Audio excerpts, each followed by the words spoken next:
আল্লাহ সুবহানাহু ওয়া তাআলার সুন্দর নামগুলির মধ্যে একটি মহান নাম হলো আর রহিম, যার অর্থ অতিশয় দয়াশীল।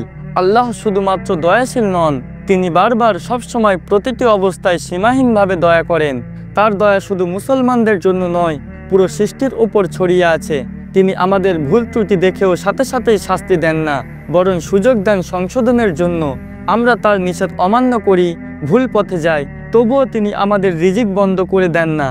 এই তো দয়া, এই তো রহমত। তিনি এমন এক রব যিনি গভীর রাত পর্যন্ত অপেক্ষা করেন, হয়তো তার কোনো বান্দা ফিরে আসবে, মাফ চাইবে। আল্লাহর দয়া শুধু দুনিয়াতে নয়, আখিরাতেও সবচেয়ে বেশি প্রকাশ পাবে।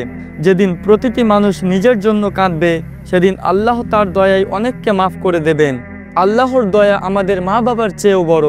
ভেবে দেখুন, আমরা কতবার আল্লাহর অবাধ্যতা করেছি, কিন্তু তিনি আজও আমাদের জীবিত রেখেছেন, রিজিক দিচ্ছেন, নিঃশ্বাস দিচ্ছেন, কারণ তিনি আর রহিম, সীমাহীন দয়াশীল।